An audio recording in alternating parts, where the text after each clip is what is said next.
영상으로 예배 함께하는 여러분 모두에게 우리 주님의 사랑과 은총이 늘 충만하시기를 주님의 이름으로 축원합니다. 성도들이 함께 모여서 예배하는 이 시간이 참 소중하고 귀해요. 또 못 뵀던 분들 한 달 보름 됐다고 그러는데 생각에는 굉장히 오랜만에 만난 것 같다는 그런 생각이 많이 들고 또 얼굴 배우니까 너무 좋네요. 이렇게 함께 예배하는 날이 속히 오기를 위해서 여러분 기도해 주시고 또 특별히 그런 날이 올 줄로 믿고 또 확신의 믿음의 삶을 살아가는 우리 모두가 될 수 있기를 바랍니다. 제가 시 한 구절 한 부분에 있는 말씀을 여러분에게 말씀을 드리려고 하는데, 이 시는 2차 세계대전 당시에 독일 전투기가 런던 하늘을 아주 새카맣게 뒤덮었을 때 썼던 T.S. 엘리엇의 네 개의 사중주라는 그 시의 한 부분이에요. 온 하늘에 적군의 그 전투기가 가득 채워져 있는 그 밑에서 느꼈을 그 엘리엇이라는 시인이 쓴 시인데 이런 내용입니다. 나는 내 영혼에 잠자코 있으라고 말했다. 어둠이 그대를 발견할 수 있도록 하나님의 어둠이 임하도록 생각하지 말고 기다리라. 그대는 아직 생각할 준비가 되어 있지 않을 테니. 엘리엇이 느꼈을 그 엄습하는 두려움 또 아득함 우리는 알 듯도 합니다. 죽음이 집과 가게로 스며들고 또 건강하다고 느끼는 사람이 자신은 알지도 못한 채 바이러스를 옮기고 다니고 또 거리에 낯선 사람들이 모두 위험한 인물들이고 다들 마스크를 착용하고 교회는 문을 닫고 사람들은 홀로 임종을 맞아야 하는 암울한 때를 우리는 만났습니다. 답을 찾을 수 없는 때입니다. 우리가 하고 싶은 말을 마음껏 외쳐댈 수 없는 때입니다. 친구들의 무덤 앞에서 눈물을 흘릴 때입니다. 성령이 말할 수 없는 깊은 탄식으로 간구하시는 때입니다. 로마서 12장 15절 말씀을 보면 성경은 즐거워하는 자들과 함께 즐거워하고 우는 자들과 함께 울라 말씀하고 계십니다. 지금 세상은 울고 있습니다.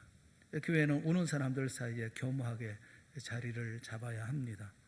세상은 완전히 무너지기라도 할 것처럼 이 슬픔이라는 두려움이라는 말을 입 밖에 내는 것도 두려워하고 공포에 떱니다. 그들에게 우리는 계속 살아가야 한다, 약해지면 안 된다 말해 주어야 하는 자리에 우리는 있는 것입니다. 교회는 나사로의 무덤 앞에 예수님처럼 강해야 합니다. 예수님을 죽을 자들 가운데 살리시고 우리의 죽을 몸도 살리실 하나님처럼 강해야 합니다. 지금도 말할 수 없이 깊은 탄식으로 우리를 대신하여 간구하여 주시는 성령님처럼 강해야 합니다. 인내하고 주님을 기다리는 법을 배우고 소망이 없는 세상 속에서 오직 소망과 기대를 가진 믿음의 사람으로 이 시대에 우리는 강해야 합니다. 세상 사람들은 탱크나 폭탄이나 힘과 권력으로 세상 문제를 해결할 수 있다, 그렇게 상상합니다. 4천여 명의 희생자를 냈던 9.11 테러로 해결하려고 하고 탈레반 섬멸과 또 테러의 주동자였던 빈 라덴을 죽임으로 해결하려고 합니다. 이 일은 세상 모든 권력층이 정치적 차원에서 반복해온 일이고 늘 시도해 왔던 일입니다. 하지만 하나님은 하나님 나라를 그렇게 세우시지 않으셨고 지금도 하나님 나라는 그렇게 작동되지 않습니다. 창세기 6장 5절 말씀에 보면 여호와께서 사람의 죄악이 세상에 가득함과 그의 마음으로 생각하는 모든 계획이 항상 악할 뿐임을 보시고 라고 말씀하고 계십니다. 하나님은 인간의 죄악이 세상에 가득한 것 그리고 마음에 생각하고 계획하는 모든 것들이 항상 악하다라는 것을 보시고 그래서 분통을 터뜨리시고 엄청 화를 내시고 진노하심으로 징계하려고 부들부들 떠셨다, 이렇게 말씀하지 않습니다. 이어지는 6절에 있는 말씀, 창세기 6장 6절에 있는 말씀을 보면 땅 위에 사람 지으셨음을 한탄하사 마음에 근심하시고 그렇게 말씀하십니다. 하나님은 인간의 죄악이 세상에 가득함을 보시고 인간의 생각이나 계획이 항상 언제나 악할 뿐임을 보시고 마음 아파하셨다, 그렇게 말씀을 해요. 이 근심하셨다라는 야차브라는 말은 괴로워하다, 고통하다, 슬퍼하다 이런 의미를 가지고 있습니다. 그러니까 이 땅에 사람 지어놓은 거, 이 사람들을 보면서 하나님은 슬퍼하시고 그리고 마음 아파하셨다 이렇게 말씀을 하고 있는 거예요. 그렇게 마음 아프신 하나님은 노아를 부르셨고 그에게 홍수의 재앙을 피하여 도피할 수 있는 길을 만들어 주셨습니다. 그런데 창세기 6장 6절에서 하나님을 묘사한 표현, 마음에 근심하셨다라는 표현과 그리고 마가복음 14장 34절에 예수님을 묘사한 표현이 일직선으로 연결이 됩니다. 마가복음 14장 34절에 보면 예수님께서 이렇게 말씀하십니다. 말씀하시되 내 마음이 심히 고민하여 죽게 되었으니. 예수님은 죽음과 절망의 홍수가 그분 앞에 몰려오는 것을 보십니다. 그런데 노아와 달리 예수님께는 방주가 없었습니다. 그럼에도 불구하고 하나님의 모든 피조물들을 데리고 죽음의 홍수를 통과해서 부활절 아침에 동토하는 새 창조의 세계로 주님은 나오셨던 것입니다. 예수 그리스도의 제자요, 하나님의 아들, 딸인 하나님의 나라의 백성인 우리는 오늘 우리가 당하고 있는 코로나19 사태의 문제를 어떻게 대해야 할까요? 어떻게 이 문제를 극복할 것입니까? 이 혼란 가운데 교회의 소명은 무엇입니까? 예수님이 부활하신 것이 오늘 요한복음 20장에 말씀을 해주고 있어요. 부활하신 예수님이 만났던 문제들이 있습니다. 여기 세 가지 문제가 있었다라고 요한복음 20장 우리에게 말씀하고 계십니다. 그것은 눈물과 잠긴 문과 의심이었다 이렇게 말씀을 하고 있어요. 막달라 마리아는 예수님의 빈 무덤 바깥에서 울고 있었습니다. 놀랍게도 예수님이 마리아를 만나 이야기를 하시고 그에게 할 일을 주셨습니다. 마리아는 숨어있는 제자들을 찾아가 말씀을 전해야 했습니다. 예수님이 살아나셨고 이제 그분이 이 온 세상의 주님이 되셨다라고 말이죠. 같은 날 밤에 제자들은 여전히 문을 닫아 걸고 숨어 있었습니다. 예수님을 잡아간 사람들이 들이닥쳐서 자기들도 잡아갈까 봐 두려웠던 것입니다. 하지만 잠긴 문도 예수님을 막지는 못했죠. 주님이 오셔서 제자들 곁에 서셨습니다. 함께 식사하시고 사명을 주셨습니다. 그 자리에서 우리 주님이 말씀하셨습니다. 아버지께서 나를 보내신 것 같이 나도 너희를 보내노라. 예수님이 오늘을 사는 우리에게 무슨 말씀을 하실까요? 예수님이 이스라엘에 오셨던 것처럼 교회도 세상으로 나가야 한다 말씀하시지 않았습니까? 그 다음 주에 제자들이 같은 방에 모여 있었습니다. 이번에도 문은 잠겨 있었습니다. 도마는 처음 예수님이 나셨을 때에 그 자리에 없었습니다. 그는 한 주간 내내 예수님이 나타나셔서 정말로 그분이심을 증명하지 않으면 믿지 않겠다라고 말하고 다녔습니다. 예수님이 다시 오셔서 도마에게 손과 옆구리의 상처를 만져보라 말씀하셨습니다. 이 상처는 예수님의 정체성을 보여주셨고 그리고 도마에게 사랑을 나타내 보여주셨습니다. 눈물, 잠긴 문, 의심 비슷한 내용을 이야기하는 다른 방식입니다. 이 세 가지는 지금 인류가 처한 상황을 압축해서 보여주고 있습니다. 오늘날의 시대는 당연히 눈물이 많습니다. 너무 많은 사람이 갑자기 목숨을 잃었습니다. 닫힌 문, 정확하게 그런 상황입니다. 두려움은 우리의 원수에 대한 두려움이 아니라 길거리에서 마주치는 누구라도 내게 병을 옮겨서 한두 주 사이에 죽음에 이르게 할 수 있다는 더 크고 모호한 두려움입니다. 물론 내가 다른 사람에게 병을 옮길 수도 있습니다. 그래서 격리해야 합니다. 그렇게 눈물과 격리 사이에 의심이 잡초처럼 자라납니다. 우리가 살고 있는 이 시대에 믿음이나 희망의 여지는 남아있는 것일까요? 우리가 살고 있는 이 시대에 사랑하며 교제하며 그리고 우리가 모든 것을 함께 할 수 있는 여지가 남아있을까요? 하나같이 쉽지 않은 그런 질문들입니다. 하지만 교회는 능숙하게 답변할 수 있어야 할 질문들입니다. 왜냐하면 제자들이 슬퍼하고 있었고 두려워하고 있었고 의심하고 있을 때 주님이 찾아가셔서 그 문제를 이미 해결하셨기 때문에 그렇습니다. 우리는 이 문제들을 하나씩 하나씩 살펴봐야 되겠습니다. 예수님께서 찾아가서 어떻게 해결하셨는지 우리가 찾아보고 그러면 이 시대에 우리가 어떻게 삶을 살아야 할 것인지를 다시 알아야 되기 때문에 그렇습니다. 먼저 생각하려고 하는 것은 눈물입니다.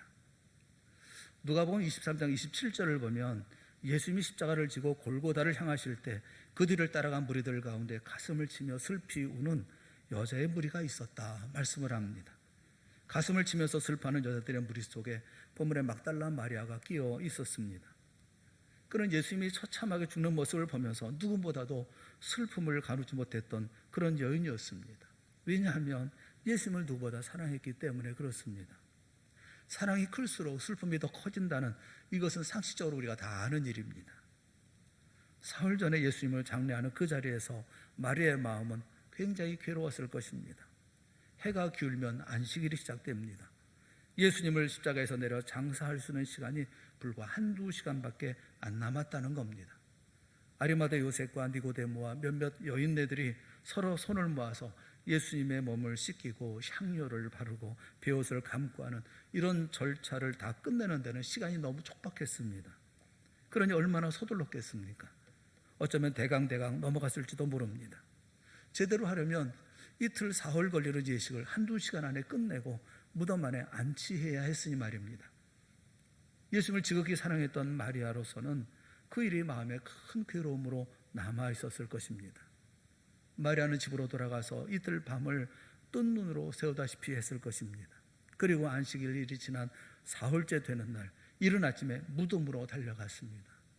그녀의 손에는 향유가 들려 있었습니다. 아마도 예수님을 장사 지낼 때 좀 미비했다 싶었던 부분이 아마 향료를 제대로 바르지 못했다라는 그런 안타까움에 자기 혼자서라도 어떻게 해보려고 향료를 가지고 무덤으로 달려갔던 것입니다. 그런데 마리아 앞에는 하늘이 무너지는 것 같은 일이 일어나고 기다리고 있었습니다. 예수님의 시신이 온데간데 없이 사라진 것입니다. 그래서 마리아는 간장이 녹아내리는 것 같은 슬픔으로 울고 있었던 겁니다. 요한복음 20장 11절 말씀에 마리아는 무덤 밖에 서서 울고 있더니 그 심정을 아시겠습니까? 그녀는 슬픔의 여인입니다. 슬픔이 밀물처럼 그의 가슴을 가득 채우고 있었습니다. 이것이 우리가 누리는 이 세상에 누리는 슬픔이고 눈물인 것입니다. 그런데 그때 예수님이 그를 찾아오셨습니다. 부활하신 예수님이 그에게 물으십니다. 여자여 어찌하여 울며 누구를 찾느냐? 마리아가 대답합니다. 주여 당신이 옮겼거든 어디든지 내게 이르소서 그리하면 내가 가져가리이다. 그때 예수님이 마리아야 하고 부르셨습니다. 그것은 평소에 듣던 예수님의 음성이었습니다. 바로 주님이셨던 것입니다.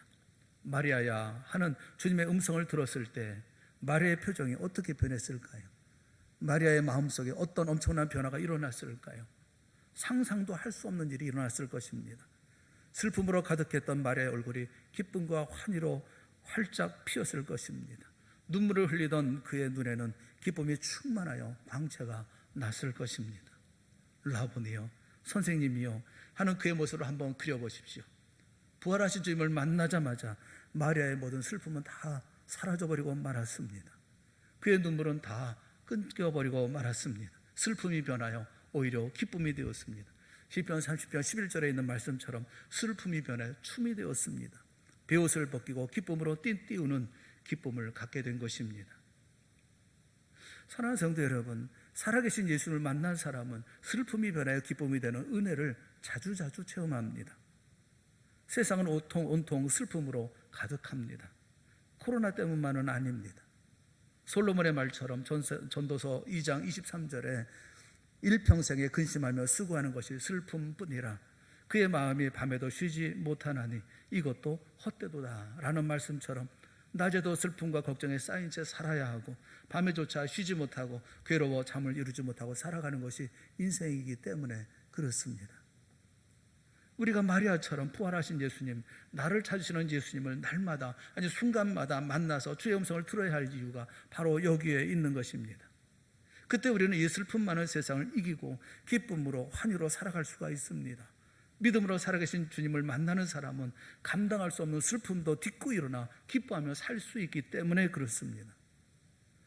눈물의 세상 속에 우리가 먼저 예수님을 만난 부활의 소망으로 살게 될 수 있기를 주님의 이름으로 축원합니다.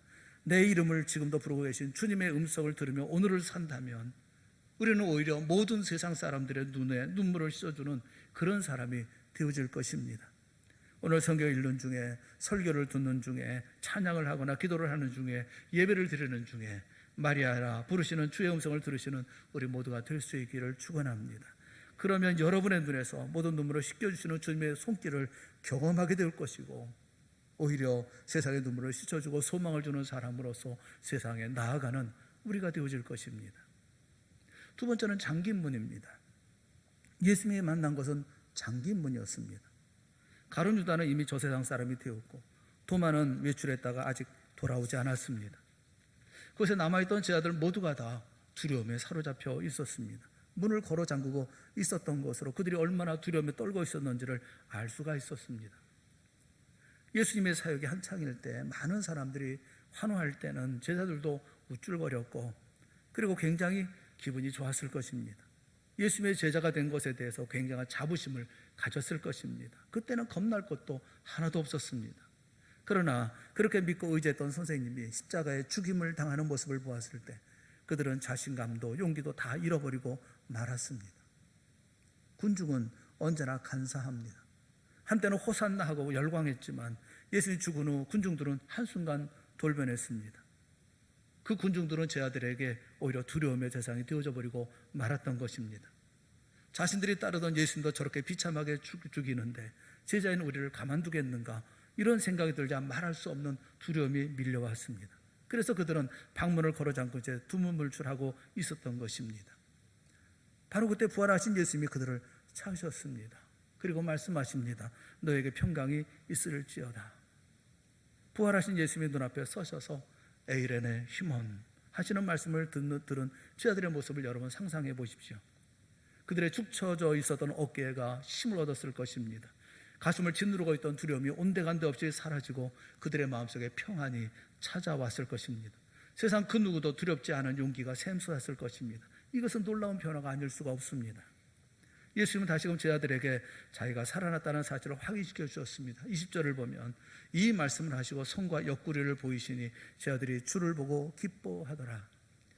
누가복음 24장을 보면 제자들이 너무 기뻐함으로 아직도 믿지 못하고 놀랍게 여기기 때문에 예수님께서 다시 말씀하시죠. 여기 먹을 것이 있느냐 물으시니까 구운 생선 한 토막을 드립니다. 그러자 제자들 앞에서 그 구운 생선 한 토막을 잡수셨다 말씀합니다. 예수님은 자신이 부활하신 몸인 것을 제자들에게 확인시켜 주신 것입니다. 그리고 나서 그들에게 소명을 주셨습니다. 아버지께서 나를 보내신 것 같이 나도 너희를 보내노라. 그 다음에는 그들을 무장시켰습니다. 성령을 받으라. 너희들이 나가서 하나님의 용서를 외치면 그 용서를 받는 자는 용서받을 것이고 예수 그리스도의 십자가의 복음을 듣고도 받지 아니하면 영원히 용서받지 못할 것이다. 그러므로 성령을 받으라. 그들을 영적으로 무장시키신 것입니다.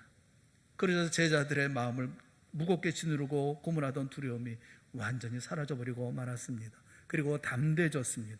이제는 아무것도 무섭지 않았습니다. 마음엔 평안으로 가득했던 것입니다. 제자들은 잠긴문을 열고 세상으로 나아갑니다. 한때 미국의 주요 신문의 칼럼니스트로 상담가로 그리고 명성을 떨쳤던 분이 계십니다. 그분은 한 달에 편지를 10,000여 통을 받는답니다. 한 번은 기자가 그분을 찾아가서 그 10,000통 넘는 그 편지들 가운데 가장 많은 사람들이 공통적으로 가지고 있는 문제, 그 문제가 무엇이냐라고 물었답니다. 그때 그가 뭐라고 대답한 줄 아십니까? 그것은 바로 두려움입니다 라고 대답을 했답니다. 오늘 온 세상을 덮고 있는 것은 두려움입니다. 사람이 두렵습니다. 만나는 것이 두렵습니다. 어디 가는 것도 두렵습니다. 집 밖은 온통 두려움 투성이입니다. 그래서 꼭꼭 숨어버렸습니다. 문을 다 걸어 잠그고 열어주는 법이 없습니다.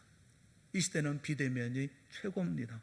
모든 것이 비대면이요, 비대면의 시대입니다. 주님이 하신 말씀을 다시 들으시기 바랍니다. 요한복음 16장 33절에 있는 말씀입니다. 요한복음 16장 33절에 있는 말씀 우리 다 같이 함께 같이 읽어봤으면 좋겠습니다. 시작. 이것을 너희에게 이르는 것은 너희로 내 안에서 평안을 누리게 하려 함이라. 세상에서는 너희가 환난을 당하나 담대하라. 내가 세상을 이겼노라. 할렐루야. 세상에서는 너희가 고통을 당할 수 있고 실패할 수 있고 핍박당할 수 있고 또 어떤 때는 슬픔을 이기지 못하고 공포에 눌리고 또 두려움 가운데 고생할 때도 있을 것이다. 주님은 그 모든 상황을 인정하셨습니다. 그런데 그 다음에 뭐라고 말씀하셨습니까? 담대하라, 내가 세상을 이기었노라. 우리가 이 모든 상황에도 담대할 수 있는 오직 한 가지 이유는 예수님이 세상을 이기셨기 때문입니다. 세상을 이기고 죽음을 이기고 인간의 슬픔은 완전히 발로 밟고 부활하신 예수 그리스도, 그분이 우리의 보호자가 되시고 우리와 함께 동행하시며 날마다 우리와 만나주시는 이상 우리는 절대로 두려움의 노예일 수 없습니다. 에이렌의 힘은 너희에게 평안이 있을지어다 하시는 주의 음성을 우리가 말씀을 통해서 날마다 듣는다면, 에이렌의 힘은 너희에게 평안이 있을지어다 하시는 주의 음성을 무릎 꿇고 기도하는 가운데 들을 수 있다면, 살아계신 주님의 손을 보고 살아계신 주님의 가시관 쓰신 그 머리를 우리가 우러러볼 수 있다면 우리 마음에 있는 두려움은 사라질 것입니다. 우리 주님 예수님이 그 모든 두려움을 다 녹여주실 것이기 때문입니다. 이것이 여러분 자신의 마음에서, 여러분의 삶의 현장에서 날마다 체험되는 그런 사건이 될 수 있기를 주님의 이름으로 축원합니다. 닫힌 문 속에서 갇혀 있는 것이 아니라 그 문을 열고 나아갈 수 있도록 주님께서는 그들에게 사명을 주셨습니다. 세 번째는 의심입니다. 제 아들이 예수님을 만났을 때 도마는 무슨 일로 나갔는지 그 자리에 없었습니다. 그런데 그가 집안에 들어서자 제 아들이 이구동성으로 우리가 주를 보았노라 이야기하는 것입니다. 25절 말씀에 보면 다른 제자들이 그에게 이르되 라고 말씀합니다. 여기 이르되라는 에레곤이라는 이 단어는, 이 동사는 미완료 동사입니다. 그러니까 10 제자들이 자기들이 예수님을 만났다는 사실을 앞다투어서 거듭해서 그에게 계속 말을 했던 것입니다. 아마도 도마가 약간 기분이 좀 상했던 것 같습니다. 왜 예수님은 하필 내가 없을 때 찾아오셨나? 왜 나만 빼놓고 예수님이 찾아오셨는가? 그리고는 공연한 고집을 부립니다. 25절에 보면 다른 제자들이 그에게 이르되 우리가 주를 보았노라 하니 도마가 이르되 내가 그의 손에 못자국을 보며 내 손가락을 그 못자국에 넣으며 내 손을 그 옆구리에 넣어보지 않고는 믿지 아니하겠노라 하니라. 보는 것으로 만족할 수 없답니다. 반드시 그 못자국에 손을 넣어봐야 믿겠다는 것입니다. 사랑하는 성도 여러분, 여러분 가운데 아직도 의심을 가지고 계시는 분이 계십니까? 아직도 자기도 모르게 자꾸 회의적인 생각에 끌려다니는 분이 계십니까? 도마처럼 예수님을 만나시기를 바랍니다. 예수님을 만나자마자 도마는 이렇게 고백하지 않습니까? 28절을 보면 도마가 대답하여 이르되 나의 주님이시오 나의 하나님이시니이다. 예수님은 도마 보고 그렇게 말씀하십니다. 믿음 없는 자가 되지 말고 믿음 있는 자가 되라. 믿음 없는 자가 되지 말고 믿는 자가 되라 말씀하십니다. 사랑하는 성도 여러분, 이 말씀을 들었던 도마는 그때부터 믿음의 사람이 되었고, 그리고 수십 년 후에 인도에 가서 복음을 외치다가 순교합니다. 여러분, 우리 모두 부활의 주님을 만나시기를 바랍니다. 회의적인 사람일수록 예수님을 만나셔서 믿음 없는 자가 되지 말고 믿는 자가 되라 말씀하시는 주의 음성을 들을 수 있기를 바랍니다. 그럴 때 우리에게 변화가 일어납니다. 의심이 사라지고 확신이 찾아옵니다. 소망이 없는 자가 소망을 갖게 되고 방황하는 자가 분명한 인생길을 가게 되어집니다. 믿음이 없는 이에게 이 세상은 캄캄하고 소망이 없는 것처럼 보여지지만 죽음을 이기고 그리고 부활하신 예수 그리스도를 아는 이 믿음을 가지고 살아가는 사람의 눈에는, 이 세상에는 아직 소망이 있고 미래가 있는 것입니다. 코로나19로 아무리 소망이 없어 보이고 개탄할 일이 많아도 살아계신 예수 그리스도가 계심을 믿으며 하나님이신 예수 그리스도를 통해 내일을 보는 이는 언제나 소망을 갖고 살아가고 주어진 사명을 감당하며 살아가는 것입니다. 사랑하는 성도 여러분, 부활의 신앙을 이야기하면서 살아계신 주님을 만나면 날마다 자신이 변화되는 모습을 확인하지 못한다면 그것은 불행한 일입니다. 우리 모두 자신의 자리가 눈물의 자리든 장기물의 자리이든 의심의 자리이든 날마다 부활하신 예수님을 만날 수 있기를 주님의 이름으로 축원합니다. 우리가 주님을 만나면 우리의 눈물이 변하여 기쁨이 됩니다. 두려움이 사라지고 마음의 평안이 찾아옵니다. 그리고 주신 소명에 감당할 수 있는 용기가 생깁니다. 담대해집니다. 혹가는 의심으로 흔들릴 수도 있지만 예수님이 나를 꼭 붙들어 주심으로 흔들리지 않고 요동하지 않는 놀라운 은혜를 체험하게 되어집니다. 그런 은혜를 체험할 때 왜 우리 자신도 모르게 세상을 변화시켜 나가는 이런 놀라운 사람이 되어진다고 하는 것을 우리는 꼭 알아야 한다는 것입니다. 마지막으로 한 가지 더, 예수님이 이스라엘에 오신 것처럼 교회도 세상으로 나가야 한다는 것이 무슨 뜻일까요? 그렇다면 눈물 가운데 있었던 제자들, 그리고 닫힌 문 안에 갇혀 있었던 이런 제자들, 의심 속에 있었던 제자들, 이런 제자들을 향해서 예수님께서 세상으로 나아가라, 내가 보내거라 하시는 그 말씀의 의미는 무슨 뜻일까요? 성경은 예수님의 표적을 보여주십니다. 이 표적에는 지진이나 기근이나 전염병이나 홍수 같은 것이 없습니다. 예수님의 표적은 사람들을 공포에 몰아넣어서 굴복시킨다거나 두려움 가운데 몰아넣거나 아니면 세상의 멸망을 경고하기 위한 어떤 무서움으로 어떤 기적을 행하시려는 그런 표적의 의도는 없습니다. 예수님은 언제나 오히려 새 생명과 새로운 창조 세계의 표적을 보여주셨던 것입니다. 새로운 날들, 또 새로운 일에 대한 이 표적을 주님께서는 보여주셨던 것입니다. 평범한 것에 임하셔서 그것을 비범하게 만드시는 표적이었습니다. 병든 사람을 치유하시고 굶주린 자들에게 병을 주시고 눈먼 자를 보게 하시고 죽은 자를 살리시는 표적이었습니다. 다시 말하면 세상이 새로움을 보게 하시는 표적이었습니다. 새로운 출발의 표적이었습니다. 다락방에서 슬퍼하고 두려움에 떨며 의심하던 제자들에게 예수님은 슬퍼하지 말고 두려워하지 말고 의심하지 말고 세상으로 나가라고 명령하십니다.